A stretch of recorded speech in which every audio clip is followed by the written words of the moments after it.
girls be That's so. because they on point. I don't understand what's the But problem see, here.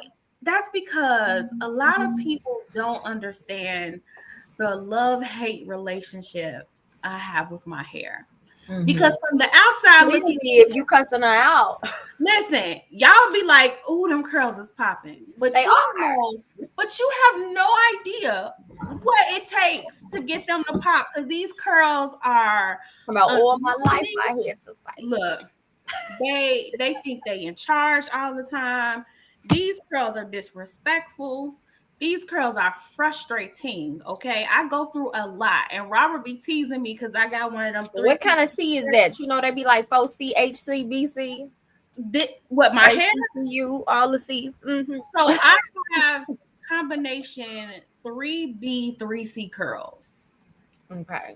So I'm in I the don't know what none fourth. of that mean. All I know is them curls is cute. So I am If you just had now to chin trying check to them to get them that way, yeah, chin check, well done. pin check, gel check, soul glow check. Like That's so glow. I'm so serious. Like Robert teases me all So. the time because in the morning all you hear is shh, shh, shh, shh, shh, shh. That just be waking them up in the morning. I kid you not. I got one of them 360 sprayers. It's a real spray bottle, but it has a real nice mist happening, right? And it's loud. So all you hear in the morning is seriously like I'm in here putting on activator. It's like shh, shh, shh, What shh. about activator? I swear. And he gets a kick out of telling people, like, yeah, in the morning, all you hear is her spraying her hair down.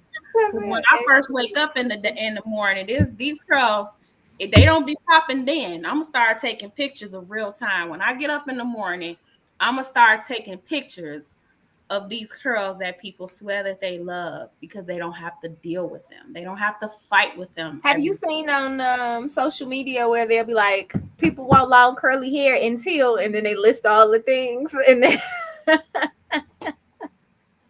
Look, see, look at him on here giving himself props. Giving himself props. Yes, yes. yes, though, Mr. Producer, come on, the clarity is real. She crisp, Mr. You Producer. know, Okay, I put the guess I sunglasses. suppose I didn't give him his props live on the air. Give him them So press labs. let me go ahead and give the Mister his props. So for a Valentine's Day present, I received an upgraded webcam because someone named Mr. Tate was dissatisfied with my video quality, he says. So he said that something must be done. He knew I was not finna buy another laptop at this point in my life. So he came through with a really nice new webcam. And so Yo, I I want to need to say, know. You need to like DM me, broski. I need the quality. Cause listen, I spent a lot of money on this production editing laptop of the top, and the camera still trash. I'd be like, you could put thousands of dollars into a computer, and they'd be like, webcam, give them that $10 webcam. They'll be all right. facts. They skimp on the camera. But Every time. he was like, no, no. Every So time. yeah. So shout out to Appreciate you, bro. Mr. Producer, aka Mr. Tate, for the new quality cam. And he just had to be like, come through with the call. Yes, sir. Yes, Yes, sir. let him. And the backdrop, Yeah, come on. he I did his noticed it as thing. soon as I said hello. Okay. He did his thing. He came through on the quality cam, Yes, and yes. I Come on, appreciate flowers. Who? Come it. on. We're gonna be thoughtful. We're gonna Look, be and productive. honestly, that is the key to my heart. Like, I don't care how much it costs. If you put like thought into it, that always trumps anything for me. Like, I love when somebody is Cause intentional. flowers gonna sit there, but this webcam gonna get used at least every Wednesday. It gets used. I even used it for work today, and the quality was there. It Crisp. was there. Them kids called me today. They was like, "Hey, Mrs. S, we see you. Like, Right? We got detail and definition. yes." So shout out to my baby. Great work, sir. We thank you. We thank you for the new quality webcam, for the clarity. I haven't even seen the picture because he's talking about comfortable with the clarity. Let me go and look at this The live. clarity is good. Pull it up on the Facebook real quick. Just Let me get pull a it up little, on a the little reference Facebook. point, okay? If Let you me can't pull tell it up. between this split screen you looking at my webcam versus yours, you should be able to see the difference. Don't do your computer like that, sis. Come on now. You should Don't see don't the difference. don't be doing your computer going in the morning. You gonna come. It's gonna be a sign outside, and they're gonna be like, "Oh, I heard you talking about me." Not today. Listen, little ting ting, no, I love little ting ting. Okay, I don't pull it up the live. I You see that, Chris? must respect to the quality. I Respect. see you, Mr. A. I see you, sir. You did your thing. Respect. Well, welcome, y'all. We are finally having people join us on the live. We're glad to have you with us on this Wednesday evening. Hope y'all hankering down because, the weather just really plays with my emotions. I'm sure it's playing with your damn emotions. My feelings, nothing brings me so much joy than watching snow melt. I love to see the snow And melt. we had just got a chance to see, like it had just melted. Like I looked out the window the other day, was like, "Oh, is that grass play? I see you." Like it was a Sis, sunny day when I left out the house to go to work the other day. I was like, "Look at yes. God, He It's coming like through." springtime out there, but it's gonna be back winter tomorrow. So you know how Chicago, we do. that's the Midwest, You know how it goes here. Midwestern. But y'all be safe out there tomorrow. Y'all be careful. If you can stay home, stay the hell at home. It's supposed to get rough manana. So yes, shout out for that. I might be working from home tomorrow. Girl, Oh, make I that can't even. I got me a vegan Italian beef coming. I might have to weather the storm for that one. What time the snow supposed to start? wait a minute. What What the time the hell? snow supposed to start? Let What me check. the hell is a vegan Italian beef? Baby, I be telling y'all be trying to play your sister. I eat more than salads. You feel me? Vegan Italian beef? Yeah, listen. I Vegan? eat and shout out to my sister DC can cook. Dominique. Yes, honey. Hmm. Yes. She doing meals twice a week. I had me if y'all ain't seen my Facebook, if y'all ain't got my Facebook, listen, I don't know if you saw that jerk steak burrito I was eating last week. But that was sus, okay? I had some, what do you call them? Burrito tacos, them little red joints. What do you call them? Burrito taco. What do you call them? What's the name of What them are you tacos? talking about? It's The red? little tacos you dip in the red sauce and they be cooked in the red sauce. BDM Mm, tacos or something like that. Y'all know what I'm talking about. Y'all put it in the comments. But mm. them tacos. Nope. Nope. Nope. Nope. Don't have Okay, either way, that one went over them my head. I don't sus know. be cooking, okay? And I order from her about once a week. I support my black owned businesses and my vegan chefs, okay? That's what we got to do. As my beloved Anika always say, we all we got, right? We absolutely got to look out for each other. And if you out there trying to get your business going, like we got to support each other, lift each other up. So I'm with you on that, sis. I'm so with you on that. And I'm let gonna us know so we can highlight you. okay. I'm gonna have to have some questions about this vegan Italian Girl, beef. she be I, getting my I heart might have some questions about that because I that's one of the few things I still love eating. I don't eat a lot of like beef anymore, but when I do, I want me an Italian beef dipped well. Yes, indeed. It's got to be Listen, dipped. I'm telling you, shout out to my girl, DC can cook. Y'all find her. She on Facebook. DC can cook. It's got She to got be dipped in the juices. I need. I she know need. she dipping the peppers. She got some vegan cheese on there too. I Okay. can't wait. I'm not gonna lie to you. I ordered 2 of them things just in case the first one leave me too quickly. Not gonna lie. You gotta have a backup sandwich. I I ain't mad. got This to. is I the got judgment free zone. to. Well, let's go ahead and jump into a continuation of last week's conversation. We were so happy to have people so invested in the convo. And we Yes. got a really good question before we were about to end it for the night. And I thought, you know what?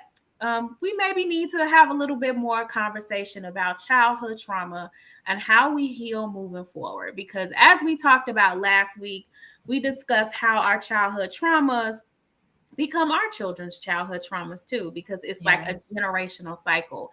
And I think both Nat and I was sitting here comparing notes and like, hey, when I think back on it, a lot of the feelings I have or traumas I have probably weren't even things I personally experienced, but heard about or watched people I loved or watched my mother or my grandmother go through. So we need to talk more about childhood trauma, how we heal, how do we move forward, how do we stop passing it down and making it a generational curse. So one of the good questions that we got last week, right before we ended our show, was someone asking, like, how do you forgive? Like, how do you get past it once your parents or you come to the realization of where your parents failed you or where they made mistakes? How do you get past that? And I thought that was like a super important question. Not just because as a healing adult, I recognize some of the mistakes my parents made, but also as a parent, I recognize some of the mistakes I've made, some of the Come mistakes on. I am making. And so, I'm curious about like when my children become adults, although I do a temperature check, I ask them, like, I literally ask my kids, and I wonder how many other parents do this. So this was one of the things that I wanted to make sure I broke in the cycle of generational trauma was I actually asked my kids, how am I doing? I'm like, how do you think I'm doing as a mother? Like I literally asked them that. And they give me their honest opinion. You got a mother report card, sis. Listen, Naraya be on it. So she done hurt my feelings a time or two, but I She done bust appreciate out the no pen and pad and paper like, I since you asked. listen, I appreciate Great her news. honesty The though. ex I is appreciate it. like But kind of I asked for a progress report. Like, how am I doing? What do you wish I would do differently? What do you wish I would improve on as your parent? What is something you need from me that you don't feel that I give enough of, or I'm not giving it according to how you need it? And she is very honest. Both kids are very honest. I think my son though, because he just love his mama. Mama can't do nothing wrong. He tries to let me down easy. Well, he gotta tell me something. you got filters with yours. Yeah. He'd be like, I don't want to hurt your feelings, but I You're really amazing, but right. He's real sensitive. Naraya would be like, okay, well, since you're asking, and I'll be like, since we oh, here now. but I think that's an important question that we could start to break like the Mhm. generational trauma. Well, giving our kids the ability to express to us when we are messing up, when we are making those mistakes. That's something that I think a lot of us didn't have growing up. And in itself is a trauma that we take from childhood because there were things that obviously hurt us as little humans, right? And we couldn't tell our parents or felt like we couldn't tell them, hey, this made me feel some sort of way, or I didn't like when you did this, or I don't understand why you did this. So we kept a lot inside and it wasn't always beneficial to us. Nat. I think one thing to add to that would be yes, parents giving your children space to say, tell me the truth. How am I doing? Am I really, what's going on? But also giving them the space, the power, and the confidence to say how they feel. I think a lot of the times it's been kind of ingrained in us. So as parents, we adopt it where it's like, um, you bet not. It's seen as disrespectful if you Mhm. trying to say something when your parents have corrected you or said something. You bet. You know what I'm saying? It's stay in the child's place type of situation. But these are my feelings. And so even with like Jaleel, I'm teaching him to be outspoken because when we suppress those things within our child, within the household, then it becomes suppressed in the world. So when they're in relationships, at school, in abusive situations where they should speak up for themselves, they suppress that and they don't. And so for me, even with him, and he's baby, I got me an Aries. Okay. I got me an Aries. To All the, right. the T, as you say, you got a real hardcore Aries. I got me the Aries. All right. And I'm used to Aries, and I'm looking at like stuff like horoscopy and all of that, and it always got me with the Aries. And I'm like, yeah, I've been with Aries all my life. Started with Carlisa. We started talking about that last week. Started with Carlisa, and then my best friend, Rush, Aries, my son, Aries. I'm like surrounded by Aries and fire signs. So Sagittarius is too. And so I know how to handle them. That's why I say I can be around them because I know how to handle them. But at the same time, with my son, I love his fire. I love the fact that even at 3 going on 4 years old, he's asserting himself. He has no problem telling you no. He has no problem saying, I don't want to do this, I don't like this, or whatever it is. And I've been telling him since he was a baby, and my family laugh because they're like, Dad, we can't sneak you no chips or nothing because you gonna tell your mama. Like they would give him a French fry, and as soon as I sit in the car from them picking me up from work, he like, Ma, I had some French fries. Did you, baby? Did you? And I started looking at them like, who done gave him some French fries? Now y'all know he's on a very strict vegan Listen. diet. And so just in general, I love that he feels comfortable sharing things with me. And then like now he gets to a point where I'll like look at him and he'll be like, I'm not touching anything. And I'm like, don't you lie. Like, I know you did. Because if you did, you wouldn't have felt you You needed to wouldn't say have it. felt guilty. You wouldn't have, Right. You wouldn't have you felt the wouldn't need have to told on say that. yourself. So just like and reassuring him that even when it's hard, even if he thinks he's gonna get in trouble, and then following that up when he does talk to me and it's something that I don't like, not lashing out at him, but having a conversation like, okay, son, I wish you wouldn't have done that, but I'm really glad you talked to me about it. Thank you so much. That was a great decision. Moving forward, let's not do that anymore. Okay, let's make better decisions. Because this can impact blah whatever the conversation needs to be at that moment. And so I think that's something we need to instill in our children because that's something a lot of us as adults, and definitely elders, like they did not have the luxury of doing. They couldn't dare tell their mama what they didn't want to do or who to what and what they want and boop boop boop. And Or understandably so. just disagree with an Yeah, order I to have do an opinion. something. It was like you have to you do what I told you to do. That's what Period. respect is. And I think that to an extent in certain situations I can be very like 10 toes in the ground too when it comes to certain things. But also when I can tell that if I've said something or done something and it's truly hurt them, I want to understand what it was or why it hurt. I don't just ignore that. And even if I can't address it in that moment, I come back to it. I table it for that time being.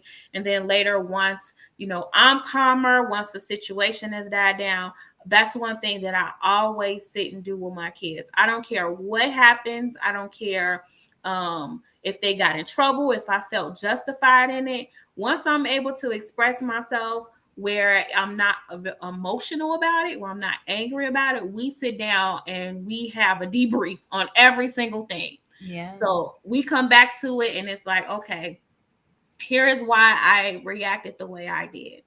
Tell me why you did what you did. Tell me why you reacted or why you said this when we talked about it, etc.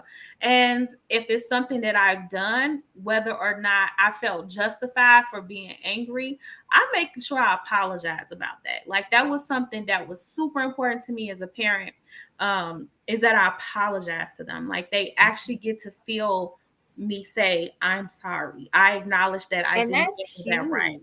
Oh yeah. Apologizing is more than just a power dynamic thing. Because I think for a lot of parents, it's that power dynamic. Like you feel like Right. you'll lose your power or authority if you say Which you you don't. sorry or that you were wrong. Nah, it shows that you're human. And a Mhm. lot of the times, we don't see our parents as human. We see them as this know all, be all being. And then when we get older and we start to see the humanity in them, we like, What? Which was where I was going with the point of how we forgive when we are older. I think that is the key right there. Is that we have to remind ourselves that our parents are human beings. When they became parents, when you became a parent, nobody said, here's your baby, and now here is your instruction manual on how to raise and rear this sad child. Like, this is I how mean, you're in going the to deal, cook. who read the instructions anyway? But, whether we read them or not, they don't come with them. We don't come Right. with instructions, right? So, our parents literally do the best that they can with whatever tools they have. Yeah. So that's based on their own experiences, what they witnessed their parents being like, their parenthood. That's learning from how things made them feel. I think a lot of what has shaped me as a parent is empathy. And I don't think that a lot of us talk about that. It's just really having empathy with my kids and being like, how did I feel when I was a kid and something like this happened with my parents? I didn't feel loved. I didn't feel respected. I didn't feel human. I felt like I couldn't have a say so in anything. I felt like my parents didn't care how I felt, and that was not a good feeling. So I try and exercise empathy a lot with my children from parent to child. But now also, I try and exercise a lot of empathy with my parents. There's been a time or two now where I've had a rough ass day of being a parent. And this was when I was living like around the corner from my parents. At one point, I literally lived around the corner from them before this last recent move. And I literally got in my car, drove around the corner, rung the bell. Now I have a key to my parents' house. I just wanted them to come to the door. And my mom came to the door, and I was like, I ain't want nothing. I just want to say thank y'all for never killing me. I love y'all so much. Have a good rest of your day. I'm going home now. And they were kind of like, okay, you had one of them days? Yes, I had one of them days. And that was for the first time where I can see like this stuff is hard. It Like is being not for a the faint parent, of heart. it is not for the faint of heart. Like it is a challenge. Even when you think you're doing it right, how many of you all Even still if you tell got your really kids? dope kids. Even if you got really dope kids, which I have really dope kids, they're not perfect. So they're bound to do things. They're bound to test the limits and push the boundaries with stuff. Because And that's that's what growing is. tough. That is what growing is. So when we're talking about forgiving our parents, especially if you are now a parent yourself, you want to make sure you're practicing empathy. You want to make sure that you're remembering that your parent is just as human as you are. They did the best they could with the tools that they had. And I think that for some parents, even if you forgive them for the things that they did, some parents are still toxic. Like whether or not you can empathize and understand on why they may have did something, that doesn't mean that you have to accept certain behaviors still just because you love your parents.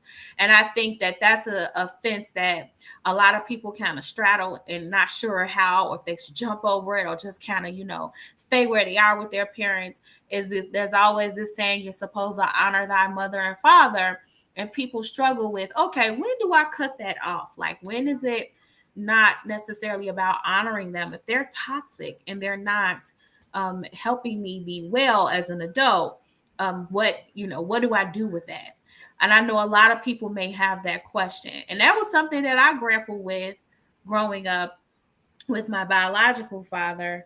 Was I've been told before that people thought I was still angry for his absence. And I was like so over it. And it wasn't that I was angry anymore about the absence. I was angry about the fact that as an adult, there was this sense of entitlement to be a part of my world, or I was supposed to just, jump on the bandwagon of let me take care of you because you produced me. And it's like, no, I honestly don't owe you anything for that. And then if you won't respect what boundaries I have in place for certain things that I'm not going to have conversations with you about, or certain things I feel like are off limits, then it's okay for me to say you don't need to be in my life, or you don't deserve to be here. And it doesn't mean that I don't respect him or I don't love him, but I love and respect me too as an adult and as a human being. I see you got a thought over there, Nat. What's your thought?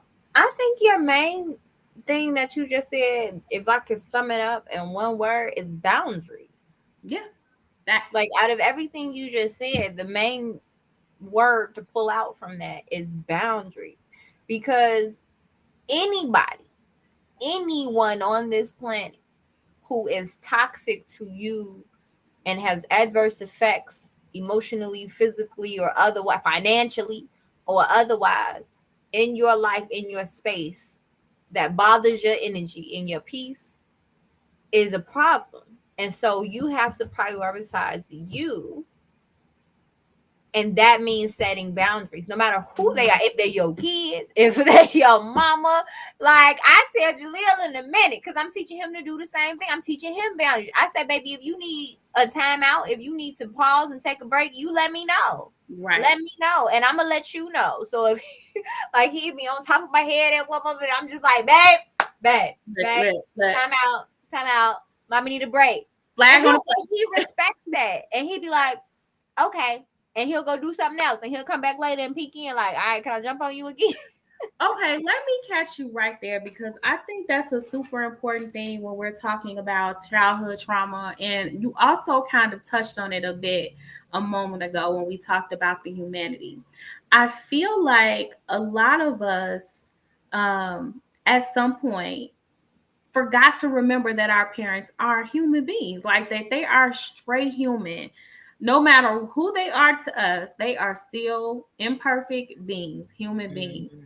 And that is something that I make a very conscious effort to do when I'm talking to my kids. So if I'm having a timeout moment, like you're saying, I have to say, listen, mommy's human. I need a minute. And they be like, okay, okay. She's feeling her humanity today. Transparency Like, is what look, that is. look. And I think transparency is so important. And that goes back to what we were saying earlier about like our parents are human and Right. they come off superhuman for so long until we get old enough to see the flaws. And then we shocked and appalled and upset about it because they didn't show us their transparency. I feel like it aids in your humanity. It aids in understanding that you're going to make mistakes as a parent, as a guide, as a leader. It aids in that when you show them all the steps along the way and you straight up had that conversation like, look, I ain't perfect, I'm sorry, you know what I'm saying, look, I got a little upset, my It's bad, one I of lost my my favorite temper, things to say. I I'm say it so sorry. much. I say it so much to these And kids that when one, I mess it teaches up. them a few things. It one lets them know, like, you know what, my mom and my dad, they made mistakes. I'm gonna make mistakes too. That's okay. And when I make those mistakes, I should apologize because it's not the end of the world and it's not an ego thing. When you make mistakes, you say sorry. That's what my mom and dad did to me. It shows that kind of behavior. It takes away the ego and it makes making mistakes normal because it is. Everybody Absolutely. on this planet make mistakes. If they ain't made one yet, they going to. Like, we all gonna make mistakes, and so we have to show our children how to live in that zone when a mistake is made. A mistake is not the end of the world. A mistake is a learning lesson. You made that mistake, you fail. Now when you get back up, what you gonna do differently? That's what that is. And And that's so the showing key. that as a Don't parent. don't fly past that. That is an important key. Is that you recognize that you made the mistake, but you correct the action for the future. So a mistake is Yeah. only a mistake if you don't repeat it, if it's not habitual, right? And I think that we hold a obligation and a responsibility that when we do apologize that we actually show the apology, because apologies are an action word. It's not just saying like I'm sorry. You have to be sorry. Like you have to literally That be is what I tell Jaleel. Like, we just have certain things that become saying so much so that he repeats it back to me. And that's one of them. I say, he says sorry. Because when he does something wrong, I'm like, sweetie, you have to say sorry. You just can't do that because, bop, bop, bop. Or if he does something wrong, we have a conversation about it. He may get a couple minutes in timeout. Then we have another conversation about it. Then he has to apologize to whomever he did something to. And when he says sorry, I remind him. And I say, now, what is sorry? He said, sorry is an action word. Yes, it is. Because sorry, when you say sorry, that means you see a problem with your behavior and you're going to make proper correction so that it doesn't happen again. That's sorry. Sorry is an action word. So that's a reoccurring thing. Every time he does something wrong, he has to say sorry. I remind him. I'm like, if you're going to do it again, don't say sorry. don't say sorry. That's where it comes in play too. Like, don't apologize to me unless you mean it. Like, Right. if you don't really mean that you're sorry, then you're not going to act sorry. You're not going to correct anything. Sometimes people say sorry because it sounds good. No, Because I'm they're not happy with supposed that. to. Oh no, I want you to actively be sorry, because when you're actively Mhm. sorry, you're going to make sure that those things don't happen again. And even if you fall a little short, you're going to recognize the behavior and you are going to hold yourself accountable for that. And I feel like that is something that some of us feel like our parents never did. And having a conversation with a friend, I know that that was something that they felt like they didn't actively get from their parent, was that sorry. And I had to say, well, okay, I get it. You want to be validated for how you feel, but let's just say that they did give you the sorry. Then what? I mean, does that erase what happened? Are you going to be less affected from the trauma that you had?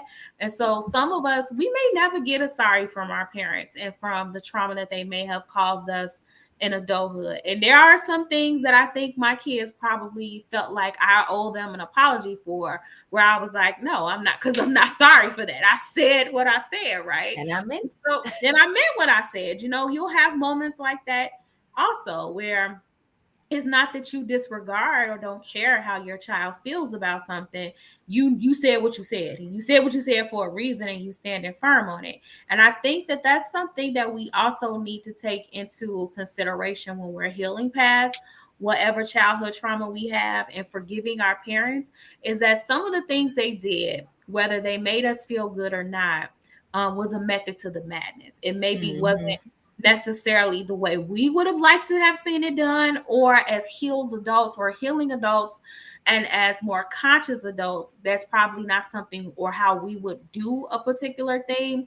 But if you can look back and see how what they did shaped you in a positive way, even though it didn't feel good at the time, that's a really important part of the healing process too. I feel like some people completely skip past that and they just focus on, I didn't like the way that made me feel as a kid, and as an adult when I think back on it, it makes me angry or it makes me feel sadness, etc.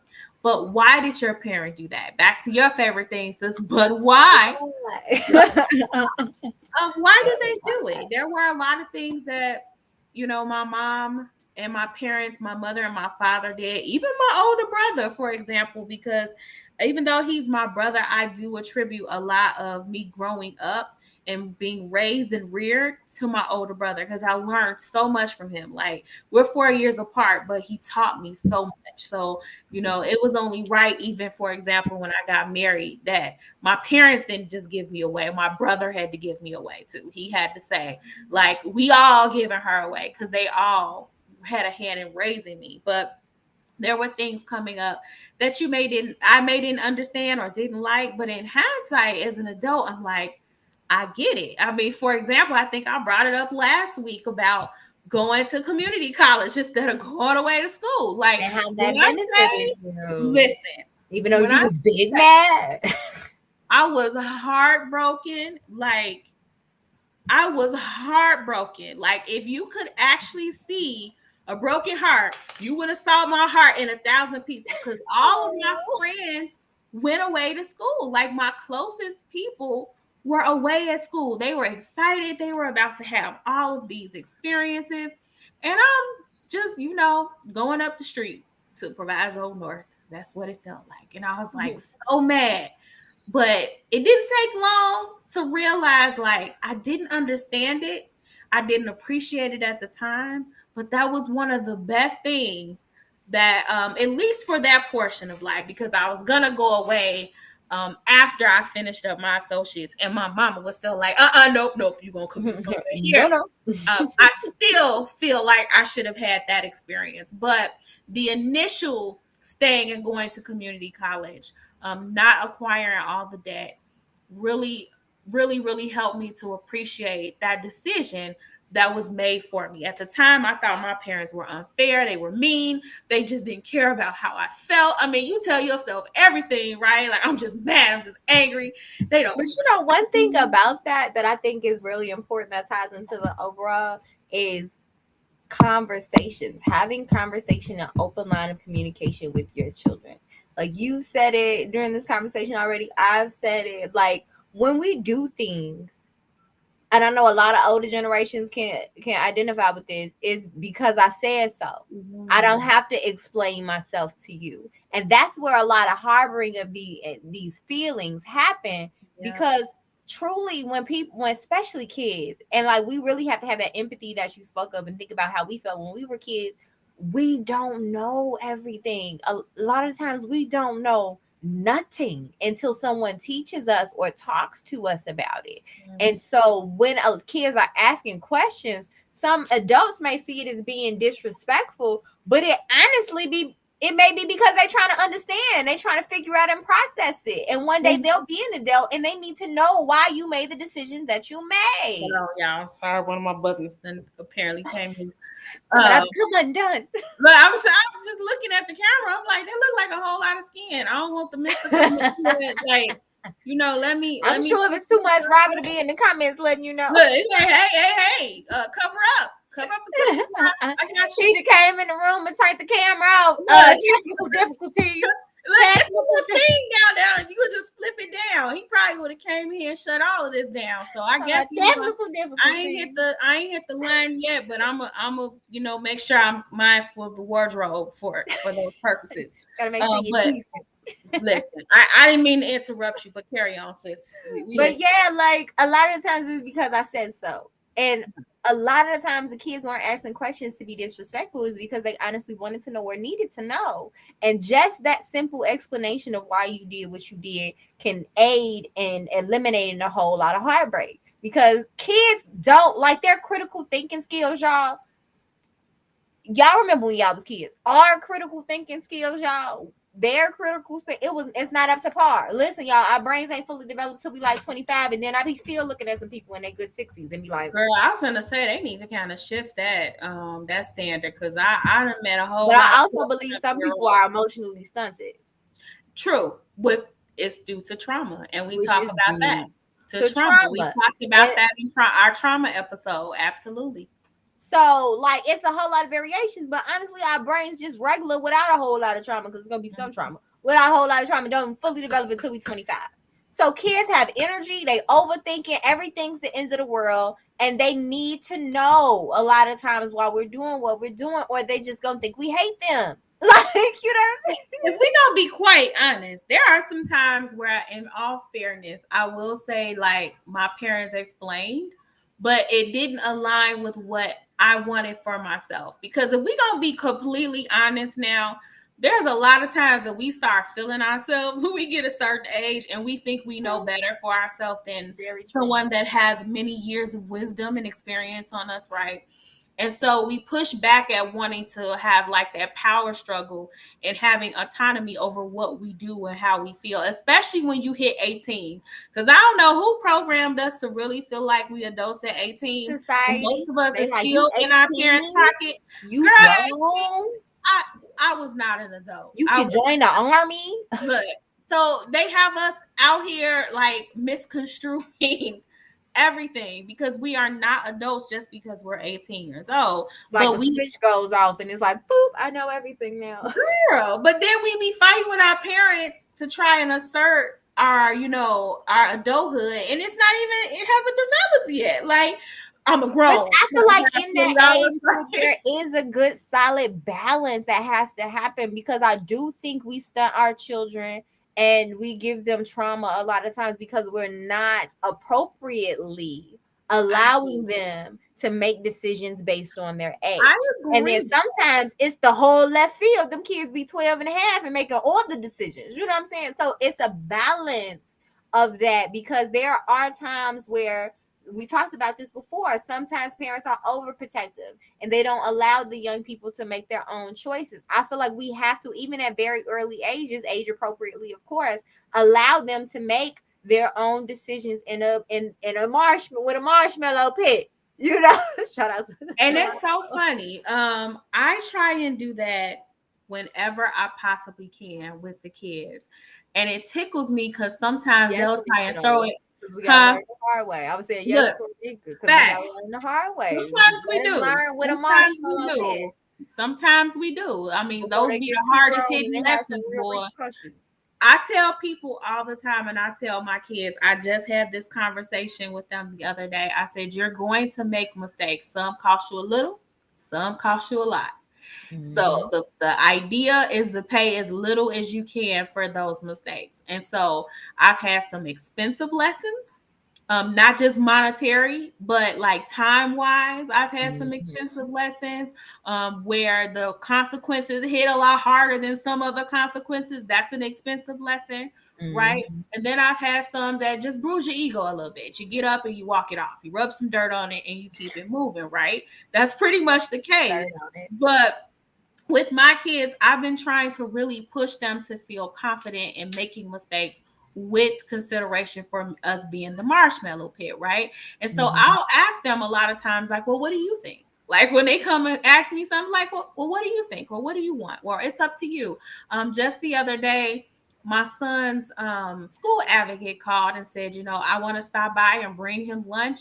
And, just as a nice gesture. But I asked her, I said, okay, are you looking to just drop it off outside, or are you hoping to come up and speak with him in our place? And she said, well, whatever is comfortable for you. I said, well, let me ask him, because I would have said, well, sure, come on up and talk to him or whatever. Of course, we're practicing care, wearing masks, etc. And she would have said probably like that. But when I asked Kyron, I said, well, what do you think about that? He said, oh, I feel like it's just better if she just drops it off at the door now. Go pick it up. And I was like, okay, well, why do you feel that way? I said, I thought maybe it would be better if she came up because it'll be cold outside. He said, oh, well, we don't have to talk to her long. I mean, she's just dropping something off, so it'll be just enough time for me to say thank you and have a good rest of your day. I was like, okay, so you're not really comfortable? He said, yeah, I just don't think spending all that time is necessary. I'm going to run out of stuff to talk about, and it's Friday. I just want to get the day done. And so that's just how I feel. So I was like, okay, well, that's your decision. I'm going to respect that. But see, I would have forced him into a situation that he would have been sitting there like, I wish he was gone now. Yes, he would have been like, I didn't want to do this, and I feel like we need to, as parents, really give our children a space to express ourselves, because what that did too was gave him a moment to advocate for himself, right? Mm-hmm. Because as his mom, and that needs to be taught early and often. Because I may not be here to advocate for you. I need you to be able to speak up for yourself. And one thing I tell him all the time is when you're a man and you're in the world, you're going to need to speak up for yourself, or else no one's going to speak up for you. Like no one's going to give you anything.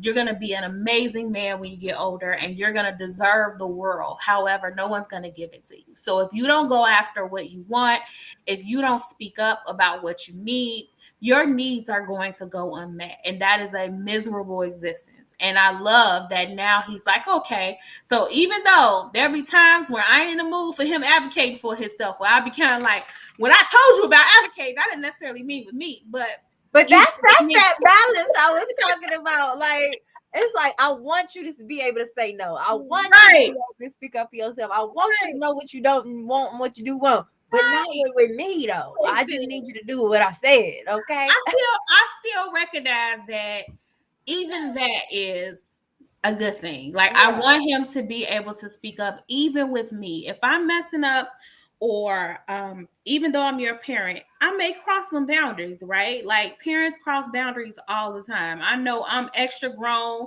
I'm whole married, 2 kids deep. And sometimes my parents totally forget that I'm extra grown, I'm whole married, and I'm 2 kids deep, right? You'll always be the baby. Man, that baby life is tough. It is tough. Like we need to have about being the baby. I swear. And people putting respect on your name when you the baby. I feel like when you the baby, people just like forget that you're not an actual infant. Like, and then not even just your parents either. No, everybody. The world. Everybody. Listen, I be joking with my sister-in-law sometimes, because I'll be saying stuff and then later it'll come back and I'll be like, yeah, actually I had said that the other day, but I know I'm just a little sister, so I don't be knowing nothing. Like, I don't be knowing nothing. And she'd be like, shut up. I'll be like, I did just say that though. I had just said that the other day, and it was in one ear and out the other, because I don't be knowing nothing. I'm just a baby. They don't respect us as babies, man. Put some respect on our names, okay?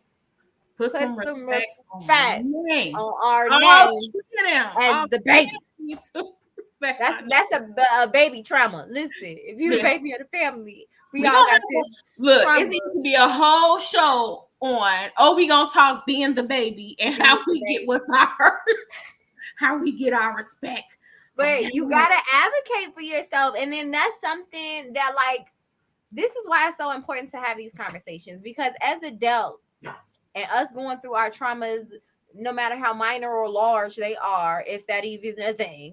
um we have to teach ourselves how to get through it, how to, I don't say get over it, because you're never getting over something, you're going through it. Mm. We have to teach ourselves these skills, these coping skills. We have to identify the traumas. We have to find the root to them. We got to exterminate that. We got to heal through it. We have to teach ourselves these things. So, having children gives us the opportunity and the luxury and the blessing to pass that on to someone else at a very early age. All the good that we learn, like Black history, whatever it is, all the good that we learn, we have now the opportunity to pass those things on to our children. So when we're talking about being adults and then looking at our parents and the trauma that they may have caused, y'all know round two. I think this is the second time I'm gonna drop it in 2022. Go ahead. Okay. The four agreements. The four agreements. Go Y'all ahead. better pick that book up. It will change your life if you live by it for real. Like for real, don't take it personally. A lot of the things that we mad about, we taking it personally, and a lot of times it has nothing to do with us. The things that our parents did, like I'm gonna use me, my situation as an example. I'm not gonna be mad at my dad. I'm not gonna be mad at him because his choices as a grown adult Had nothing to do with had you. nothing to do with me. One, because he was making them choices before I even got here. Look, Two, I got here and he still decided to make them choices. He is a grown man making his own decisions for him and his life and his existence. I assure you he wasn't thinking about me. And I could be mad at that, but why that would is key. That is key though.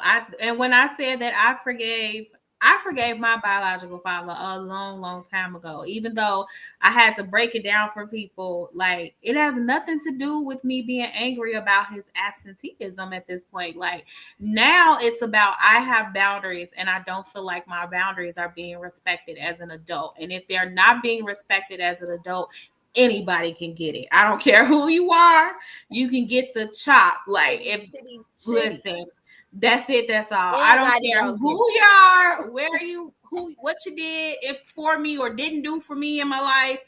At this point, boundaries is the gift I'm giving to myself all 2022.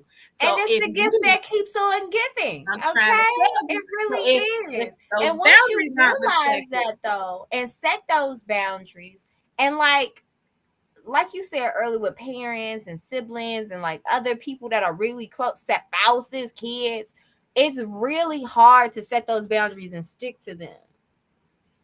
when But you we love have to because our boundaries are for us and they gonna have to realize it has nothing to do with you. Don't take it personal. It's not because I don't like you, it's because I love me. It ain't got nothing to listen, do with you. it's because I love you. I love peace. I love myself. I love peace. It's because I'm all about being healthy and peace. And And I I love also you and wish that peace. you would set some boundaries for yourself too. Like, Hey, it's not because I hate you. It's because I love me and my peace of mind. And I think that's the thing we have to get to. Stop taking things personally. And if we can really give that to our children, like for real, if that's the only one, we should give all four of them agreements to our kids. But if that's the only one we could give to them, that would save them a lot of heartbreak in life. Because you overthink as a kid. We talked about the brain ain't fully developed till you 25. Everything's irrational when you a kid. You're not thinking truly rationally. Sometimes you may, okay, depending on the age group or whatever. But most of the time, oh my God, she's looking at me and she think I'm this, and oh, I gotta fit in, and all these different things.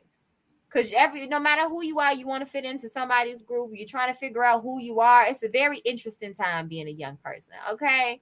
it And is. with that, it's It's a so very interesting. interesting time being an adult. I don't know It's who said interesting this is life fun. in Look, general. I'm still waiting on all of this fun I'm supposed to have and this freedom to do whatever the hell I want to do. I mean, when that part of adulthood kick in? Girl, Because you it ain't got that happening for me freedom. yet. I think that's the part we got to start really claiming. We got We this. have freedom, but we don't have freedom because we No, have responsibilities. So to a degree, like life is all a balancing act. Like that is yeah. probably one of the biggest things that I'm trying to master as an adult is balance. Like balance is like the most hardest. Namaste. It's like the Loch Ness monster. It's like the abominable snowman. It's like, where the hell is all I'm this like, bounce? does it Where exist? are you? Is it out there? Like, how do I find it? Does But to it just talk exist? about that point with you, where it's like we have to absolutely feel comfortable with setting boundaries, but we have to also remember that our parents, they, a lot of what they did came from trauma that they had as kids. It came from something that shaped them maybe in adulthood. It's from fear. When I look back on a lot of the things that my mom raised me to hear and believe, I know that those things were important for her to teach to me. Wasn't because she was trying to ill equip me, but she felt in some way she needed to make me stronger, or she needed to make sure that I was going to be able to withstand what it means to be a woman. I think I really understood so much of my mother when I got my ultrasound and I was told that Naraya was a girl. And I just remember crying and being so afraid to have a daughter. And I was like, you know, what is she going to become? Am I going to be enough of an example for her? Like, I felt that I had a lot of issues that I hadn't worked out yet. And that was part of just being a parent anyway. Like, it could have been a boy, and I still would have had those apprehensions, right? But I just remember finding out that she was a girl and just feeling like, I'm gonna fail her. She's gonna have it tough as a girl. Like, girls don't have it very easy. Like, they go through so much. And I had all of this worry. And I remember sitting in a Italian fiesta like it was yesterday. So Robert and I had just left the ultrasound appointment, found out that Mariah was a girl, and I was terrified. I'm like, oh my God, what kind of life is she gonna have in this world? And we are sitting in Italian fiesta. I forget where it's at, and I'm still crying. I'm still trying to collect myself. And he's like, I'm excited. And I was like, huh? Now I want to be mad because I'm like, I'm not happy right now. I don't want to hear nothing about your excitement. And He then like, I see your tears, but then he said, I can't wait to see her dressing up in your clothes and wearing your heels. She's gonna be so cute if she's like her mama. She's gonna play in your makeup. I just can't wait. Like, it's gonna be tea parties. And then I was like, he's right. He is so right. He is come so on, right Robin. with that. I was like, oh my gosh, I'm gonna have fun. I'm gonna have fun with her. And I'm not going to worry about all the other stuff. I'm going to give her my best. And that was what I promised I would do in the first place. Like, from the moment I found out I was pregnant, I was like, I don't know what kind of mom I'm going to be. But I promise you this, I'll give you the best of me. That's that I can promise you. Whatever it requires me to do, I'm going to make sure that you have the best parts of me no matter what. And when he broke it down like that, I started buying stuff. I mean, I realized how much more choices it is for clothing when it comes to a girl, because I swear with Kyron, it was trucks, monkeys. I don't know what it was about monkeys when he was And a baby. dinosaurs. Couple And robots. dinosaurs, girl, monkeys and trucks know everything. Sometimes it was a monkey driving a truck. It's like, I can't deal with this. With It's like, bananas in the back. I'm like, when is all the options for boys? But then I started to get very excited. And when she was born, she was just the prettiest little thing. And I just remember looking at her and really, like, empathizing with my mom. It's like, I get it. Like, ain't no pressure like that in the world. Like, you be excited. It's a Because rush you when just they give you really that want baby. to protect them from all Man, the but it's ills of like the world. they give you a whole human being and they're like, you're responsible for it. You have to Catch you keep for it that checkup in around. 2 weeks. Like, that's it. Like, this, here's your baby, mom. Hell, they didn't even take her to the nursery. I was like, I'm tired. Like, oh no, she's gonna stand here with you, mom. Like, pushed her out. They cleaned her up, gave it to me. I love when they first born. They look like little burritos. They wrap them up and swaddle them. They just remind me of burritos. I don't know why. Don't judge me. But that baby never left my side. It was like, okay, what happened to this nursery thing? Oh no, we don't do the nursery anymore, mom. Where's dad? Like, dad can help give you a break so you can get some rest. It's like the kid is still in here. I ain't gonna get no sleep. And I just heard that now they've got the nurseries again. But when I had Ryan, the hospital was like, there's no nursery. No, the baby No, stays what right. is that? No, she It's stays like it was right here with foreign. you, no. And so they give you this child, and it's all of the pressure in the world because you don't know exactly what to do. All you know is what you saw from your parents, what you felt as a child, what the world is looking like at that particular moment, because that shapes a lot of our parenting too. Like, just wanting to your point, protect you. Like, the world is a mess right now. Yeah. And I'm now experiencing the fearfulness of my daughter will be 16 this year. So I'm like, whoo, time is flying. I'm like, she will be 16 years old. And so I was just telling her the other day, because I was talking to her about cooking, and she was like, how do you know how much you put in there? I said, you have to channel the ancestors, daughter. Like, when you're seasoning, you season until the ancestors tell you to stop. And she's like, It's their seriously, hands. how it happened? Well, how she was so serious. She was like, well, how do I hear that? So do I light a candle? Do I have to sage first? Like, I was like, okay, it's a joke, but I was started talking to her, and I realized, like, by her age, I was cooking whole meals, and I have not equipped her to do that yet. So I told her just last week, I said, once a week, you're going to make dinner from here on out. And she's like, what? I said, it'll be fine. I'll be here to support you. It'll be fine. Well, what if I under season it? What if it's gross? I said, that's going to happen. Well, what do learn you it, mean? I said, listen, baby, the best way you learn to cook is that by giving yourself the space to mess some shit up. What?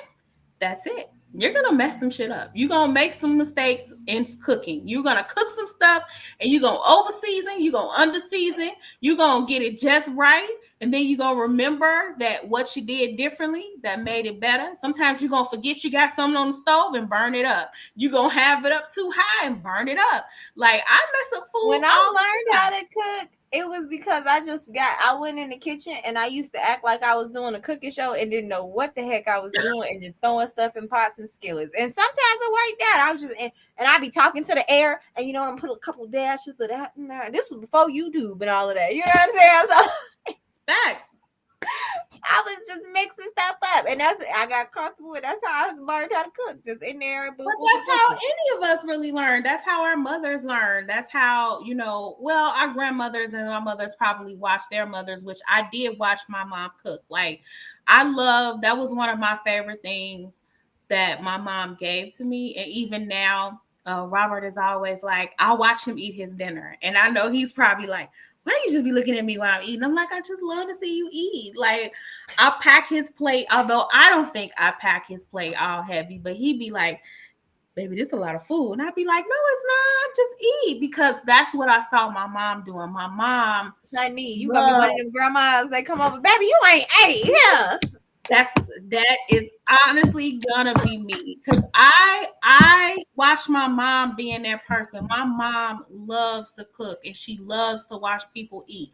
So if my mom cooked for you, you knew she cared. Like, growing up, people would literally be like, I buy the groceries. Would you cook? Would you make that dish that you make? Because she puts a lot of heart and soul in it. So watching her cook, and then watching how happy it made people to eat when she cooked, made me want to have that type of power. I was like, I need to know how to cook. So I watched my mom cook. It's a superpower. It is a really superpower to make something, and then people feel love. They can literally feel you in the dish that you made. That it's not soul food for nothing. Like, it's a Cause you reason know it's what? My soul food. mom is the spaghetti maker in the family. So we would go to places like family function, potluck style stuff. And like they will always be like, this thing make the this thing make the spaghetti, and so like they'll start eating. One time she didn't make the spaghetti. It was unfortunate for the person that did. Cause They go over there and they fix their plate. They're like, oh, the steam makes spaghetti. They get bacon. They put that spaghetti in their mouth. They was like, steam, they make the spaghetti. And they did not eat the spaghetti. Ooh, but they know when they taste it, they know it's in there. All the love, all the hard work, it's in there. It's in Now, there. And I all needed y'all to gonna have to have come this taste my help. vegan meals. I be putting love in my vegan meals. You already owe me, sis. So don't be out here inviting other folks and I ain't collected on Listen, my offerings okay, yet. Sartadia, you gotta come taste the love in my I vegan mean, meals. I'm waiting Okay, because you keep saying because no earth boogers now. Don't you be making me no earth booger dishes. I don't I'm want gonna no make it, earth and you ain't even booger. gonna know you eating it whole time. Nah, Whole time. I Y'all, she am don't like definitely. mushrooms. There's so many different kinds though. Like They the are oyster earth mushroom is a earth completely boogers. different. They all different textures though. Earth. They don't even have the same texture. If the planet could sneeze, that is what mushrooms would be. It's boogers. It's earth boogers. I don't want any part of it. I don't want none. No tiff.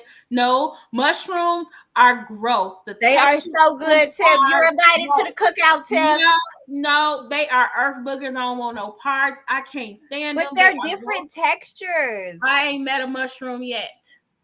There's so many different kinds of I have mushrooms. not met a mushroom yet that I Listen, feel sis, comfortable you got to be chewing. open to it though. Let me bless your I soul. have. I'm a very open. Have you tried fried oyster mushrooms? I haven't tried fried Let's oyster go to mushrooms. Majani's. Majani's date. Majani's date. Let's go to You Majani's. you de- you determined to make me eat boogers. I see. Okay. At least fried oyster mushrooms. I ain't even Okay. giving you like a I'm portobello gonna and make you portobello a hit deal. too. I'm gonna try them. I'm gonna try them one time. But then what can we compromise on? What you gonna try? What you like that's vegan? No, see, that's not no. I eat some No. for French fries. I know you like potatoes, sis. I will eat some French fries. I ain't never met a potato I didn't like. Like specs. I love potatoes.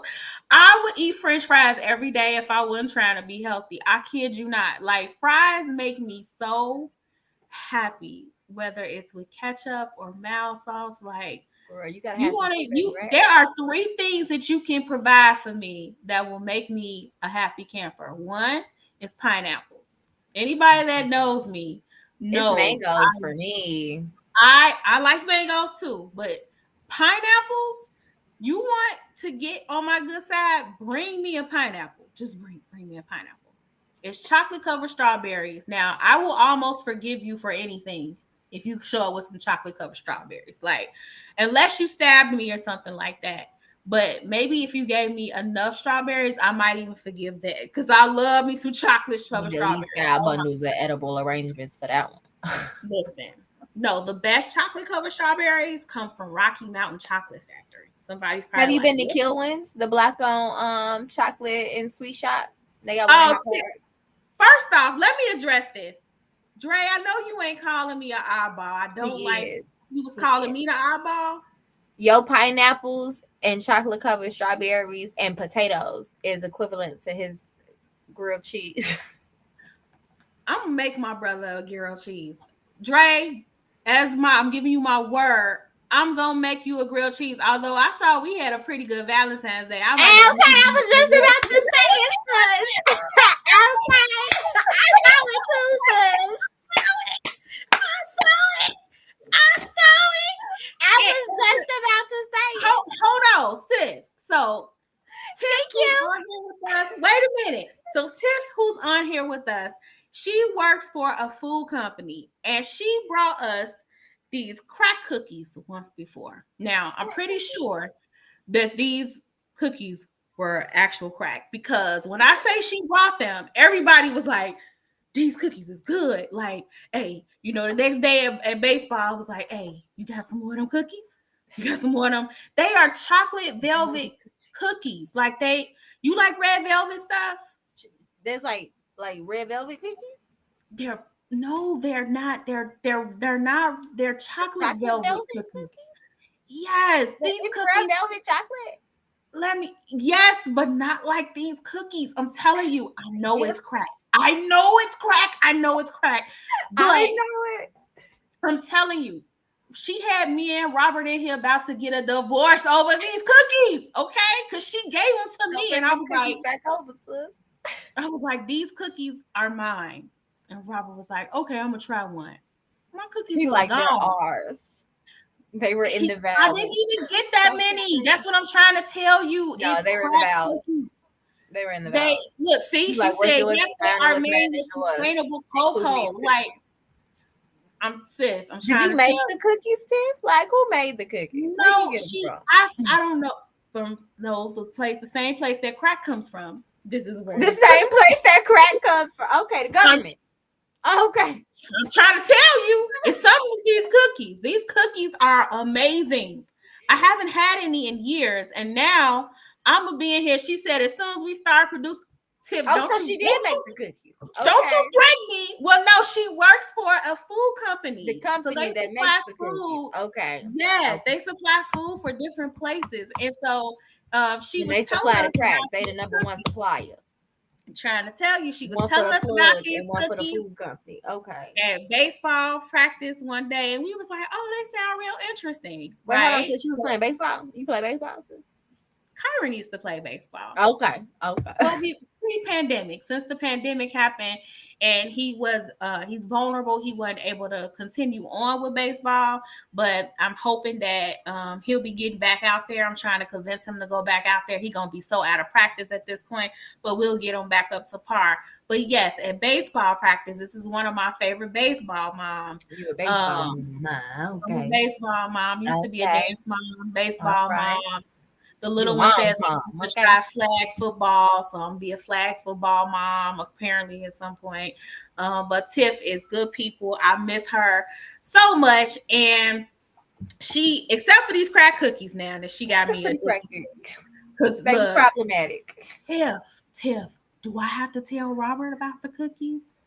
I Do I think have he to done heard you already, sis.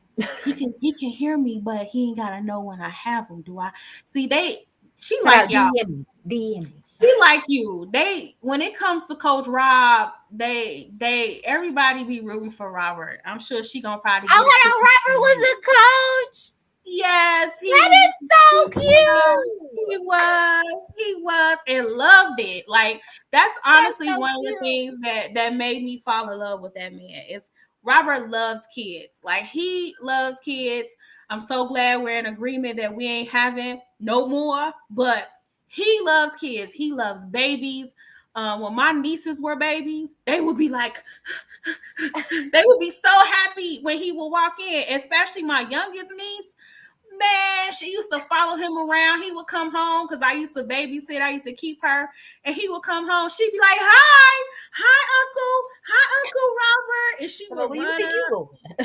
man. And he's such a softie with kids. Like Love he's a it. marshmallow. He absolutely loved kids, and he missed coaching. He says it all the time. And he used to be so excited to get off work and go run to the field and coach his son and his teammates. So He was cute. yeah. So he loved it, I and love so that. yeah, he was he was good at it. He used to make me feel a little hot and bothered, touching Be in around the this. bleachers, like, pass me one of them crack cookies.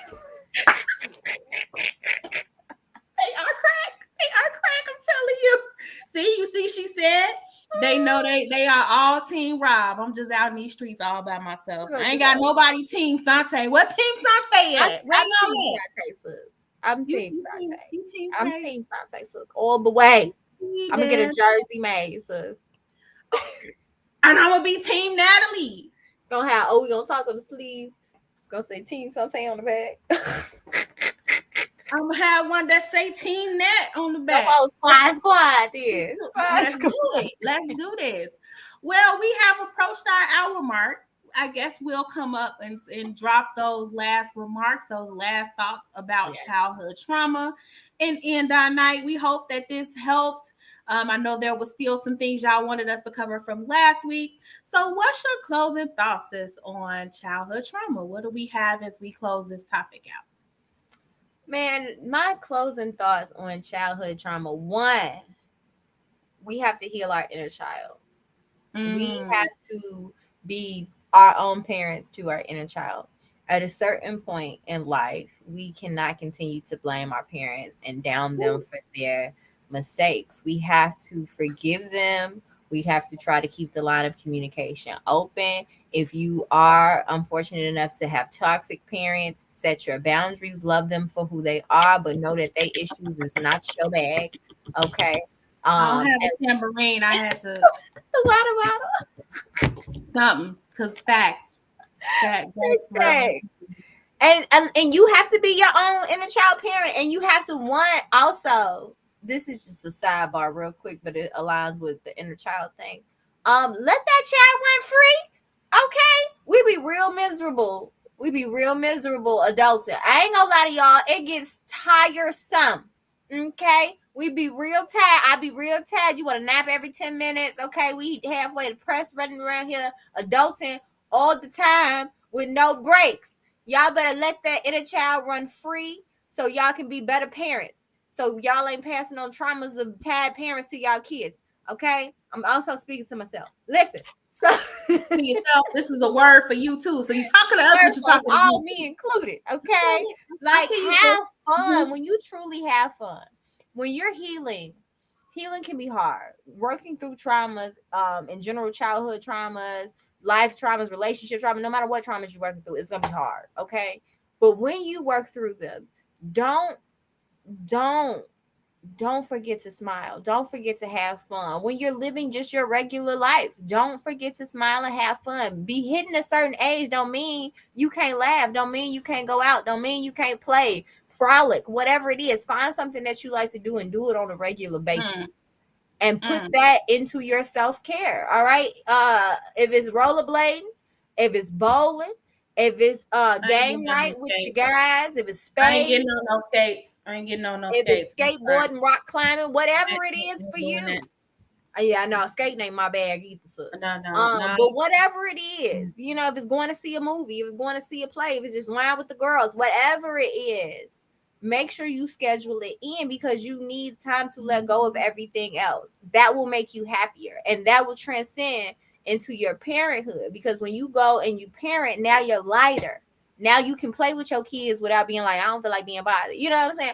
Because you're letting your inner child free. So as we become parents to our inner child, we need to let ourselves know that it's okay to ask questions. It's okay to just have fun. It's okay to be silly. It's okay to breathe. It's okay to set boundaries. It's okay to advocate for yourself. And we can't keep blaming our parents because they did the best they could. And even if they didn't, that's not our bag. That has nothing to do with us. That was their decisions based on their life experiences, based on their mind, based on their heart and their spirit. And then you set your boundary and you fix yourself so that your kids don't have to experience what you did.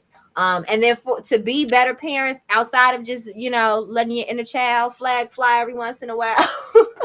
Keep your lines of communication open. Talk to your babies. Let them know your thought process when you make certain decisions. That's not going to, kill and squash every issue because kids still got their own feelings about what's going on and what they want to do. But it will definitely aid them as they get older and they'll realize it because kids going to be mad regardless. Let's just be honest, especially teenagers. They're going to be mad regardless.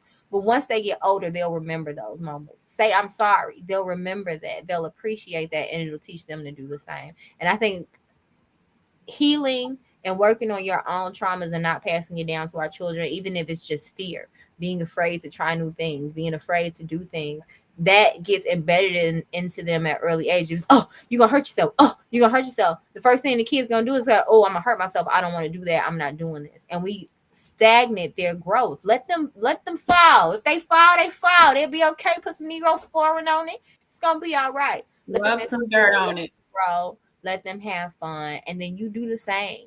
And those are my tips. My last Rub some dirt on it and let them hurrah. go. Let them go. Rub some dirt on it. Okay, well, my closing thoughts on childhood trauma is just to remember that your parents messed up and so will you. If you remind yourself that you're going to make mistakes, if you remind yourself that your parents aren't perfect, you didn't come with an instruction manual and neither did your children. You need to make sure that you're exercising empathy on a day to day basis. the further you go along in your parenthood, it should give you clarity on just how strenuous of a job it is to raise a whole human. Like, A couple of. listen, it's a real job. It's a real job. It's a selfless act. It's a lot of self deprivation. It's a lot of things that you don't give to yourself in hopes that you can give it to your children. And so you Mhm. want to make sure that you're practicing empathy as much as you can, because your parents are human just like you. And to piggyback off of some things that you said, remind your own kids that you are human. Mhm. That is something super important. Give you the gift of humanity to your children so they can give it to their children too. I think Yeah. a lot of us grew up forgetting that our parents are human beings. They're not robots, they're not super beings, they're not superheroes. They are just plain bomb ass humans. Like, we got some parents out here that made it happen when there was nothing to make it Live happen way out with, of no way. and they figured it out for us and for our well-being. But that doesn't mean that they're not human. That the amount of fortitude it took to make a way out of no way requires so much to be appreciative about. So that's something I want to say in the healing process too. Is even though your parents have hurt you, even if they've fallen short, appreciate for the times and things that they didn't fall short on for Yeah. you. And when you take tally of that, hopefully you can look and see that they showed up for you a whole lot more than they didn't. And what position what that must have been like for them to show up for you in that time. A lot of things Mhm. that I think about as a parent is, there some days in here I have nothing. Like, my cup is empty, and somehow I have to fill it, right? Because I got to pour into these babies. And I think about my mom a lot with that. I think about my parents, my father, my brother with that. When I am trying to fill a cup that's empty just so I could pour it into my babies, what does that require for me to do? What do I have to do to get up the next morning to still show up for my kids the way that they need me to? And so that means that my mother had to do that for me at some point. When I am reminded that I'm not self caring, how many times did my mom not self care because she made sure that I had what I needed? How many times did my father not self care so I had what I needed? How many times did my brother do that also? And so when we're thinking about healing from our childhood traumas, we need to also take tally and take score of the things that our families did right, because they did do a lot of things right. If you're standing here today, if you're functioning today, they gave you something. They gave you Mhm. something, because none of us can function without that. None of us could be where we are today if we didn't have that. So Even exercise. if they weren't there. Even if they weren't there, they gave you something, whether it was just the motivation to be a better parent to your kids. That person gave you something. And so practice empathy. That goes hand in hand with Nat's point of, it doesn't have anything to do with you. A lot of the trauma that we carry wasn't our trauma, but trauma that our parents experienced and that they tried to heal from. And by God, some of the trauma that our parents had to go through, because we need to be reminded now, most of our parents were still doing like the civil rights time, where, there were a lot of racial things that they were going through and they had to deal with, right? And that in itself was traumatic. Imagine being a kid and having to go with that. Look at some of the things our children are going through today. And so have some understanding and empathy for the fact that there's a lot of trauma that your parents have survived through to love on you still. If they even have the capacity in their hearts to love you, that says a lot when you're damaged, when you're broken, when you're tired. So practice empathy, be grateful, be gracious for what they were able to provide. Um, so Nat's point is not about you. Don't take it personal, and forgive. Forgive isn't the same thing as acceptance. Um, just because you forgive, it doesn't mean that you have to accept less than what you deserve, even from Come your on. parents. Come on. But when you forgive, you let go. You want to forgive Okay. them. You want to recognize that they did the best they can and still give them grace, still love them in that space, and move the hell on. Because at this point, as adults, the only person that's responsible for you at this point Is is you. you. Come on. Is you. Like, Say on they, top of the people in the back. no matter what they didn't give you back then, It's no you. matter how they hurt you back when, today, as a whole adult, You are responsible for you. They are no longer responsible for your future, for your present. You have the power to change your reality today. And so you gotta let it go. Mhm. Gotta let it go. You gotta move forward so that you can be the best you for your kids. Because as long as you sit in what you didn't get, you are bound to pass it on to your children. And that is what we're trying to do. We breaking curses here. And that is why we need to let go of all of that trauma. So those are my closing thoughts. Do you Yeah. have a black business that you want to highlight, sis? I know you have brought up the black business with your friend that's making the plates, that's making Yes, the vegan auntie. Italian beef. I'm kind of curious. Is Come that what on, the girl. Come on. What you is the say? does it have earth boogers in the vegan Italian beef? No, it does not have earth boogers in Okay. Can I try that one then since you so it. determined to make me eat boogers? I don't want Yes, yes. Listen, so yes, DC can cook. Y'all holla at my girls. I'm gonna need DC can cook. Vegan chef. When the Big Jam came to Chicago, she was actually the vegan chef for Omarion and them. And so she had Bow Wow and them backstage trying vegan food for the first time. It was so funny. The video was hilarious. But anyway, sis be throwing down super good food. Y'all make sure y'all check her out. She on the south side of Chicago. Yes, okay. Also, if y'all want Southside Chicago, since we talking about vegan food, y'all check out Majani's. Majani's, okay? On if that's the place you 71st want me to Street. go and eat the earth boogers at. Yes, yes. The oyster mushrooms changed my life. I've been eating oyster mushrooms ever since. The crispy, the Oyster delicious, boogers. the Oyster delicious boogers. and the crispy.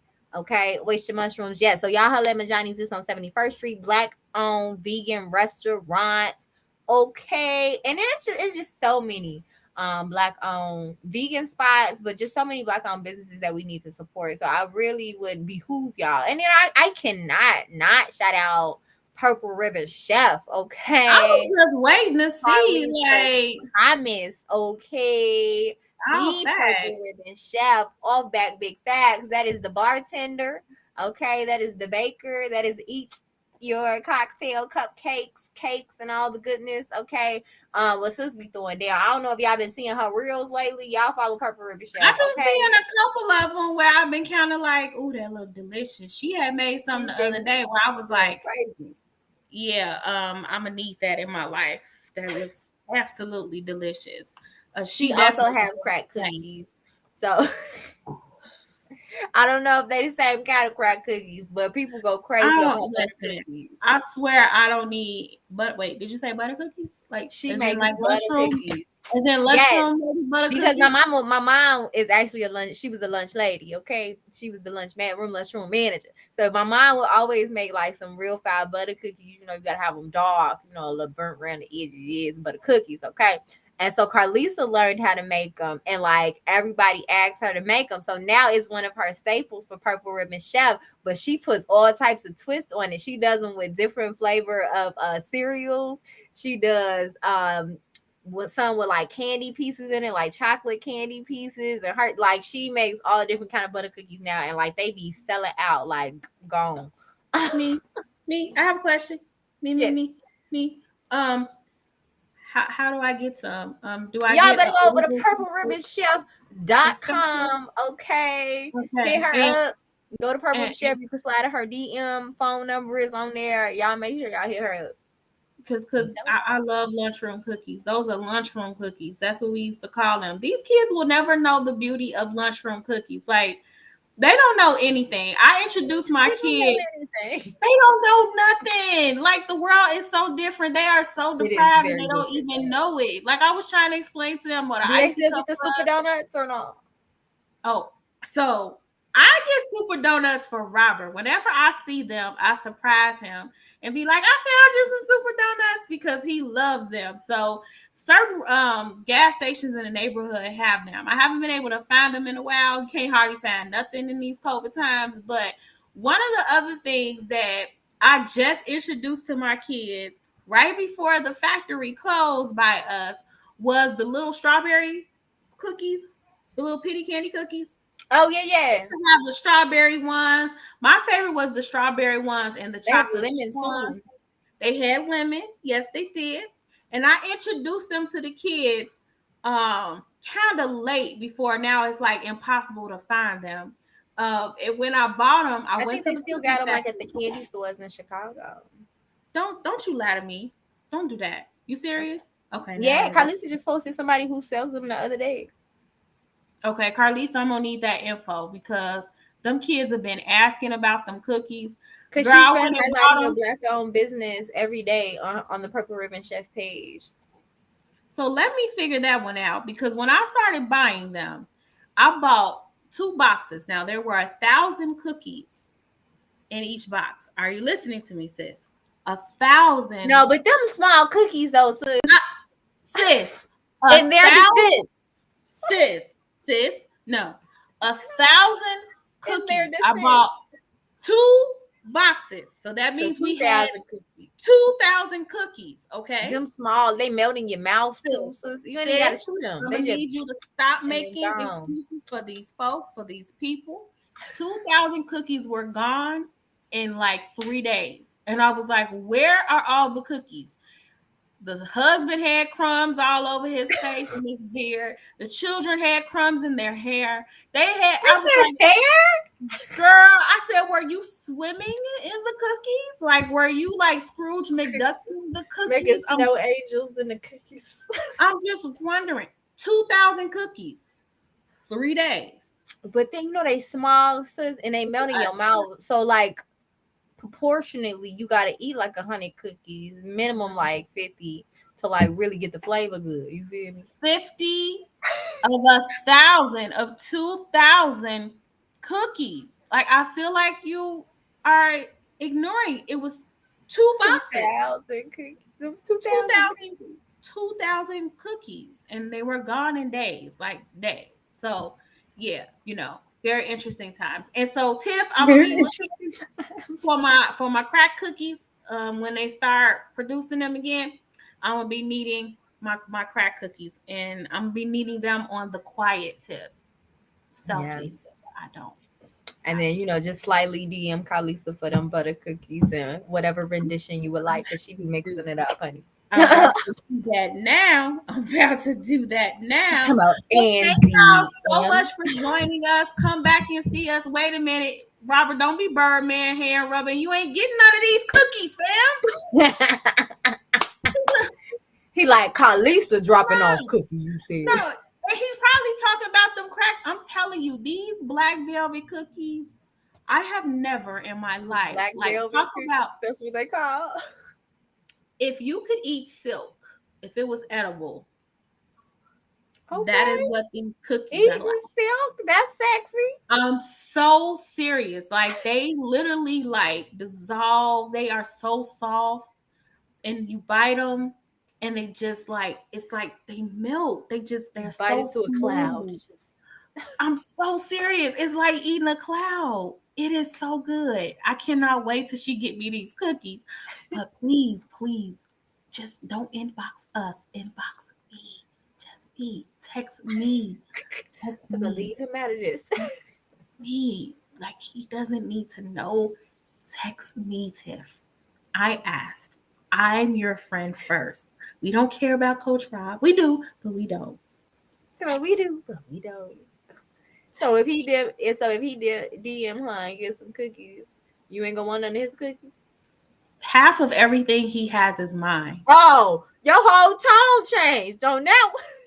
Legally, if those cookies were acquired during our marriage, they are communal property, and I get half. What just shifted, sis? It was a strong shift, sis. What's his is mine, and what's mine is mine. Don't you know?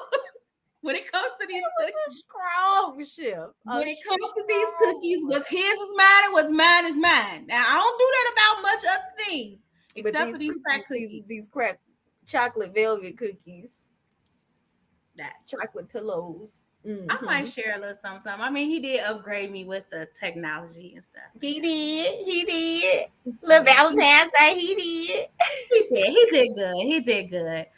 Cause I be trying to poke him for answers. Like, what you getting? What you getting me for Valentine's? Cause I don't like being surprised. I know that sounds weird, but I don't. So I'd I be love like, can you that. give me this? I want you to give me this. And this was not what I asked for. I sent him a whole list of um gift ideas, And and not you this sent was him a not list on there. of gift ideas. I did, just in case. We got some. The 10 years also coming up, so our 10-year anniversary will be in April. So I also put some things on there for the 10-year. You got a So 10-year registry. I have a 10-year gift registry, an anniversary registry. I'm on to something. I'm on to something. Do it, sis. Do it. I'm for it. I'm for it. On to something. But I was pleasantly surprised. Like, this was not what I thought he was gonna give, but I'm so happy because I literally was thinking to myself, my camera on my computer sucks, but I ain't buying no new one. And it was like he read my did he read my thoughts? This man Y'all bring rubbed me me. that in 10 years. Plus. Kind of scared. He be popping up on me sometime too. He's stalking me. I'm sure he'd be following me. That's a whole nother story. Thank y'all for joining us tonight. We will talk to y'all. We gonna talk next week. Be looking out for next week's topic. Thank y'all for joining us. Good night, y'all. I'm going to get them cookies. Don't forget them crack cookies. I need them cookies. Need them cookies. Need them cookies. Need them.